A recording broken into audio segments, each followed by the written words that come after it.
The Chosen is pushing ideology that's being led by Jesuit teachings and heavy ties of Freemasonry. And I want to dive into that a little bit more. Kind of what prompted this response was I released a video showing that Jonathan Rumi and his ties to Freemasonry through the Knights Templar. And I got a lot of responses. People were very much like either hot or cold on the issue. I don't condone attacking anybody, but there was one comment from Ruslan that I wanted to kind of address because I think it summarizes maybe the objections that people have. And I wanted to go through bit by bit and kind of talk through it. So the first thing I want to kind of address is this idea with Chosen and Jonathan Rumi and his background. Let's pull up this comment from Ruslan really quick. So, one of the things that I pointed out was that Jonathan Rumi is a Catholic and also has ties to Freemasonry through being knighted by the Knights Templar. So again, he's kind of addressing that here. He says he's a strong Catholic. He's consistent. Anyone who says that Jesus is a savior is saved, which, I'll kind of talk about that a little bit. And then the reference to a cult or having these ties is a little bit hearsay. One thing that he also said is getting knighted doesn't necessarily mean it's an endorsement. And then a few other things as you'll kind of see through here. He's had conversations with friends of Jonathan Rumi. He's kind of known him. So he said, watch maybe even the longer form videos and interviews that he's done. He also makes the call out that Mel Gibson histories is complicated, and he released The Passion of the Christ. And even someone like Mel Gibson, I definitely think that Mel Gibson's story and his persona impacts how something like The Passion of the Christ was ultimately received, right? And on top of that, The Passion of the Christ, if you look at Mel Gibson talking even on the Joe Rogan interview, he calls out that the Catholic Church is not even the true church anymore. I agree that God uses flawed people to communicate. I'm not saying that someone has to be a pure person to communicate the gospel. By any means, I would not qualify for that. But I want to kind of go through a few different things. The first thing I want to address is, why does it matter if Jonathan Rumi is a Catholic? Why does it matter if he's a Freemason, a Knights Templar? Why does it matter if the gospel is being spread? I think the first thing is we see this in Matthew 24, and I want to pull this up. In Matthew 24, Jesus gives a prophetic message talking about when Jerusalem would be attacked and also the end of the earth. And he says, watch that no one deceives you or comes to you in my name claiming that I am the Messiah. You can see right here, they will deceive many. You will hear wars and rumors of wars, but don't be alarmed. Such things have to happen. All of these things, I'm skipping down to verse 8, are the beginning of birth pains. Now, this stands out to me because we are reaching the end times. It's very clear when people kind of can take a temperature check of the world of what's happening, things are getting worse and worse and worse, not necessarily better. And when I say worse, I don't necessarily mean there's more people in poverty, there's more people dying because of famine and pestilence. Those things are ramping up as well. But even if you take something like from the 1800s till now, we've had several world wars, several regional wars, cold wars, trade wars, whatever it might be, you're hearing this, and the end of the age is coming. And he clearly states, let no one deceive you. Many will come in my name saying I'm the Messiah. We have literal false prophets, but this is also kind of a false Messiah if you really think about it. When people think of Jesus, many people think, who are really involved in the Chosen or fans of the Chosen, they associate Jonathan Rumi with that. And whether it's for better or for worse, he has also skyrocketed in popularity as well with millions of followers. So even if he's no longer a Jesus character, or this let's say this season or this series fizzles out tomorrow, he now commands a lot of attention, and a lot of people are looking to him for spiritual guidance and spiritual advice. So that's kind of the first thing that I want to address. Now we're going to dive into a lot of different areas. I've kind of mapped them out, but that's kind of the first thing. So to Ruslan's point, the Catholic component, the occult component, let's dive into the more serious sort of allegations that I've made. And big shout out to Little Light Studios. They have done incredible research on this, and I'm really piggybacking off a lot of what they've done. But let's get into the first thing. The first thing I want to talk through is the fact that the Knights Templar have their roots in Freemasonry. Now, I talked about this in a previous video when I was talking about how Jonathan Rumi said that he was knighted into the Order of Solomon. I forget the exact name of it. And he ends it by saying, which is essentially the Knights Templar. That's what that is. He's also had pictures and come out where he's with his Templar brothers, which I'll pull up here in a second. But a lot of this idea of how Knights Templars and Freemasonry are connected is tied back not only to the order that's presented, but also this book, Morals and Dogma, which is presented by Albert Pike. In this actual book, it traces what happens to the Knights Templar, how they ultimately end up becoming another arm of Freemasonry, and how that's all tied in. Now, you can see this book right here, Freemason Compass, of the all-seeing eye in the pyramid, the columns on the left and the right with the Hebrew writing. This is essentially where this idea stems from and where this can be documented. Pulling this up right here, we could zoom in on the right-hand side. We'll just scroll down a little bit. He says, "It was epic, inaugural event, and on behalf of my fellow Templar brothers and sisters, we are so grateful to have been a part of it." This is talking about March for the Martyrs. Again, he was knighted into this thing. He obviously has embraced it, whatever it might be. He's kind of adopted that. And there's that loose sort of tie or strong tie, if you will, with Freemasonry, kind of as an offset. Another thing that stands out about the way that he's kind of portrayed himself or carried himself is this constant idea and promotion of something called memento mori. Now, memento mori, if you're unfamiliar, is essentially has two different sort of attributions to it. The first being a Catholic one, memento mori, death in Christian tradition. This is why so many portraits of saints include a human skull, which again is very interesting. But the idea here is remember that we will die. That is what memento mori is intended to indicate. It's a Latin phrase that is adopted by the Catholic Church. And Jonathan Rumi is seen multiple times talking about memento mori. I'll kind of go through a few examples of this just from his own Instagram. Here's one example. Someone asked, "What's up with the skull ring and why does he wear it?" Talks about because it's memento mori. That's exactly why he talks thoroughly about why he actually wears this ring. If you go to some of the images of him, he has the skull ring right here. Again, another reference to memento mori. You go to another one of his Instagrams, again, memento mori. This is something that he's repeated over and over and again, and has kind of been the flagship for a lot of the things that he talks about. Now, again, this is something that's tied to Catholicism, but what really stood out to me is the fact that this is also heavily associated with Freemasonry. So memento mori, this is reflections on death. You can see the Mason compass right here. With a focus on memento mori, explore the deep symbolism of the first and third degrees in Freemasonry. This essentially will go through and kind of talk about why it's significant in Freemasonry as well as being significant in the Catholic Church. Now, you can kind of take this as two different things right here, right? You can see Freemasons who come from a Judeo-Christian background can draw the parallel between the third degree, which is Freemasonry, and the fall from biblical Genesis. Again, so you can kind of take this a bunch of different ways. That's one way that they present it. But ultimately, the question kind of becomes, we have Knights Templar Association, memento mori being associated with it again. And then you have sort of this teetering relationship with these other organizations. We're going to get a little bit deeper into that right now as we jump into it. So from here, we kind of already identified the relationship with the Knights Templar, this phrase memento mori, which can be tied to Catholicism and Freemasonry.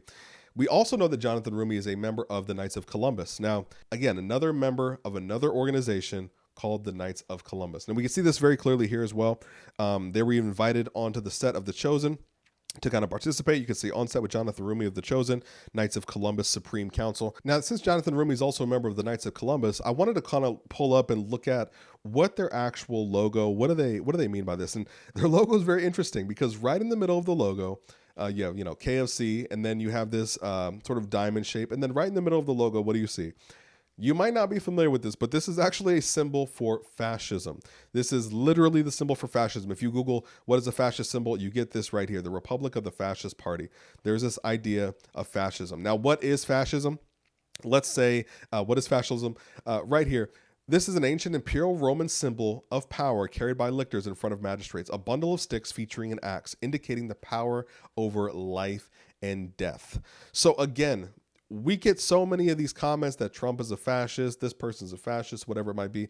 Literally, the Knights of Columbus have a fascist symbol in the middle of their logo. Take with that what you will. But again, another area where we're tying in this person who's portraying Jesus into these orders, into these this occult-like imagery, really nothing else to say about it, that has a specific root and specific purpose. It's also worth noting that the founder of the Knights of Columbus in 2020 by the Pope Francis was actually allowed to be beatified, which I didn't even know what that was, but essentially means a declaration by the Pope that a dead person is in a state of bliss, constituting a first step towards canonization and permitting public veneration. Now, what does this mean? It means that the person who died can now be worshipped and prayed to. Again, this is the same kind of thought process that we have with Mary, these other saints that are being prayed to. The Knights of Columbus founder is also someone that Catholics believe you can pray to and venerate. Again, worth just thinking about. But that leads us into the next part, which is about the Halo app. So no doubt if you're on Instagram or Facebook, you've probably seen ads for the Halo app. And the Halo app, in fact, Jonathan Rumi leads out himself. He has several different prayers that he helps lead out with the Halo app, and many of them are tied to none other than St. Ignatius of Loyola. Now, St. Ignatius of Loyola, founder of the Jesuits, his belief around Jesuit teaching, heavily enthralled there. And again, even in this Instagram post promoting the Halo app, you can see right here, his latest collab with Halo app, where I'm guiding you through one of their newest installments of the Saints in 7 Days with Saint Ignatius of Loyola. So, strong affiliation with Knight Templar, strong affiliation with either just the Catholic Church in general or the Freemasonry based on this constant repetition of the phrase memento mori, member of the Knights of Columbus, which is a Jesuit-taught foundation organization branched off from the Catholic Church. Then you have Jonathan Roumie here in the Halo app, which again is a Catholic organization, talking about St. Ignatius of Loyola, the founder of the Jesuits themselves. What does St. Ignatius of Loyola talk about? A few big things kind of come out of this, but if you know and you're familiar with St. Ignatius of Loyola, the biggest thing that's led is contemplative prayer. The idea of contemplative prayer is that you find a verse, you meditate on it, you think about it, you walk through that verse in your mind, and then you insert yourself in that verse. So instead of having just the text itself be there or have the text be cross-referenced, you can instead kind of think of, okay, Abraham is there. What is Abraham thinking? What is he doing? What does he smell like? What does he look like? And they talk about, Jonathan Roumie and one of the spiritual advisors for the actual show of The Chosen, they talk about how this practice is led into what The Chosen eventually becomes and how they're leveraging Ignatius type teachings in the actual Chosen. We'll go through some of the long form interviews to address that specifically, but I did want to call that out. The Halo app pushing St. Ignatius of Loyola and Jonathan Roumie being at the forefront of that. So let's go into some of the longer interviews and see the actual things that he's saying, again, about Ignatius, about how the Chosen was started and how it was founded. First thing I want to jump off is probably the interview with Tucker Carlson, which is right here. So this is talking about Jonathan Roumie's start. He did a project with Dallas Willard. Excuse me, not Dallas Willard. Dallas Willard also pushes contemplative prayer, but Dallas, the director of The Chosen, and he goes on to say that their first sort of showing, a lot of people saw it, and then that's what led into The Chosen actually being produced and the foundations of The Chosen. See what he says here. It was remarkably well received. It was so beautiful, and it was essentially the foundational bones of the concept of The Chosen, which is... So the foundational bones of the concept of The Chosen is what he shot before with Dallas. They presented it to the church. About 15,000 people see it. Now he's going to talk about what that foundation actually is. This idea that is driving the foundation of The Chosen. Is this sort of Ignatian spirituality, this Ignatian insight into the Gospels, which is basically you put yourself in the Gospel. In the Gospels, you ask yourself a series of questions, and that's how you meditate on the Gospels through this form of spirituality. And now notice, it doesn't talk about referencing other texts. It doesn't talk about examining the text for what it is. It's literally saying this Ignatian spirituality, insert yourself into the text and see what you determine and you interpret based on it.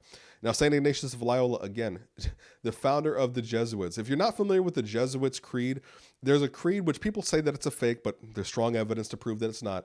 They essentially say you will do whatever you can to destroy the Protestants. You can either get them to conform or you can kill them, their wives, their babies, whatever, it doesn't matter. You need to do this thing. And I might even do a video about it itself, but this is the order of which this person is citing, Ignatian spirituality. Even if we did like a quick Google search of Ignatian spirituality, let's just see what Google kind of brings up as the standard of it. So let's see, what is Ignatian spirituality? Ignatian spirituality is a Catholic spirituality founded on the experiences of the 16th century St. Ignatius of Loyola, founder of the Jesuit order. It is a spirituality for everyday life that insists that God is present in our world and active in our lives. Now, this sounds really nice, really sweet, but the reality is it's taking the text, inserting yourself, and interpreting it for however you want it to be. That gray area leaves so much room for anything to be put in that you want. Ideals, values, narratives, whatever it is. But this isn't the first time that Jonathan Roumie has said this. If we go to this interview that he has with Bishop Barron, you'll see that it comes up again. The Midrashic tradition's done it, is they've imaginatively elaborated upon the biblical text. So I would put The Chosen and its writers kind of in that tradition. I don't think it violates in any way the integrity of the Bible or, runs counter to it. I think as Catholics, we can just point to Ignatius. I mean, it's like the Ignatian tradition. Like, imagine what it would be like to be in this scene with Jesus and the disciples. And we do, and we write it on paper, and then we go film it. It would play right into the Ignatian idea. So this whole concept, how The Chosen is being presented, how it's being pushed, led by Jonathan Roumie, along with someone else that we'll look at right here, Bishop Duffy, is based and rooted in this idea of Ignatian spirituality, Ignatian insight into the text. So if you're focusing on this person, Ignatius of Loyola, and his teachings, the founder of the Jesuit order, what's the ultimate goal? What are you trying to do with this approach to it? Why not let the text interpret itself? Why not instead not inserting things that don't exist, not adding in flavors? Because a lot of people watch The Chosen, myself included, and we're like, oh, that makes sense. That could have happened. But the reality is we don't know if it did. We have 85% of the show that I think even the director talked about in The Chosen. 85% of the show is made up or imagined, right? So how do you align it with this idea of Ignatian spirituality? Again, second time that he said it in a long form interview. Shout out to Ruslan. I know that he talked about that quite heavily. Now let's also look at a conversation with David Huffy. David Huffy is one of the spiritual advisors on The Chosen. He's one of the people that helped lead the conversation. Him, a Messianic rabbi, one other person that's slipping my mind, but he is one of the three people to help guide the conversation, the motivation, the scenes that are being led by this. And he has the same Jesuit principle and Jesuit ideology as Jonathan Rumi. Let's see what he says. Let's see what he says about The Chosen. Sound like, and then it invites the person who's praying to put themselves in the scene, and from that vantage point to listen to what God might say. Ignatian meditation is a big part of our tradition. My gosh, we've even done an episode of Catholic Central, which is a video series that we do at Family Theater on Ignatian meditation that gives an example. So if you wanted to... So again, Ignatian meditation, Ignatian spirituality from Ignatius of Loyola, which led the Jesuit order. So again, Ignatian meditation, Ignatian spirituality from Ignatius of Loyola, which led the Jesuit order. Earlier I mentioned I would talk about the Jesuit order, the Jesuit command. I'm going to pull it up right now because I think it's worth just actually looking at. Now, I was able to pull up the actual Jesuit oath. This, again, has been argued if it's fake, if it's real. We have strong evidence to believe that this is an actual document with actual history to it. And that was something that people actually believe. So, again, Ignatian spirituality, Ignatian meditation, all come from the founder of the Jesuits, St. Ignatius of Loyola. And let's read through what the Jesuit oath is. This was something that they essentially said we are going to do in order to counter Protestantism. Let's just read through this right now. I furthermore promise and declare that I will, when opportunity present, make and wage relentless war, secretly or openly, against all heretics, Protestants, and liberals. Now you can kind of read through this. I don't want to get too crazy here, but it says, I will hang, waste, boil, flay, strangle, and bury alive those infamous heretics, rip up the stomachs of the wombs of their women, and crush their infants' heads against the wall in order to annihilate forever their execrable race. That same cannot be done openly. I will secretly use the poison cup, the strangling cord, the steel of poniard, or the leaden bullet, regardless of honor, rank, dignity, authority of persons or persons, whatever it might be, directed by an agent of the Pope, superior brotherhood of the holy faith of the Society of Jesus. So again, we have someone who is looks like they're being taught and led by an organization that is openly stating this. The Chosen is being counseled and led by Father Bishop Duffy, who's openly a part of this, openly pushes the ideologies of this Jesuit person. So again, with this all said and done, we come back to this. Is it worth talking about? And again, I respect Ruslan. I think he's a very nice person. I think that his ministry is an important one. Oftentimes we get into this idea that, okay, if you believe Jesus is your saving grace, then that's all you need. And the reality is the ecumenical movement being pushed by the Catholic Church is looking to unite and bring all Protestants back under the Catholic Church. And they don't believe in salvation by Jesus Christ alone. They don't believe that Jesus is the only thing they need to be saved. In fact, they still do indulgences. They still have salvation by works. Literally this year in the Jubilee, they're going to open a door that people can walk through, eat a piece of bread for communion, and get a plenary indulgence. This is not a conspiracy. It's not me spouting off nonsense, literally what they talk about.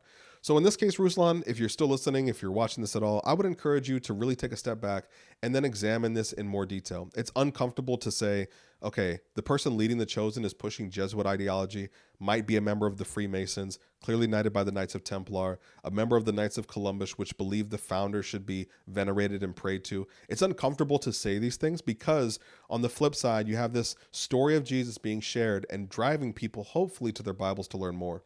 But the end goal of it is to do one thing, and it's very clear to me, bring Protestantism back into the Catholic Church, to remove the wall, to stop the protest that Protestants brought up. Again, I want to bring up Matthew 24, It says right here, watch that no one deceives you, for many will come in my name claiming I am Messiah and will deceive many. We often think that this is a person saying they're Jesus, this is a person saying they're Messiah, but could it be a popular presentation of who Jesus is, misled by these Jesuit ideas and through this Ignatian spirituality that is driving Protestants from being a protesting church against the mother of our harlots, which is the Catholic Church, and being reunited, the daughters with their mother? But with that being said, I hope this was informative. I know it's a fairly longer video. I wanted to make sure no stone was left unturned. God bless. Thank you for watching. Again, FLF here, and I pray that we continue to draw close to Christ and also light up Babylon. God bless.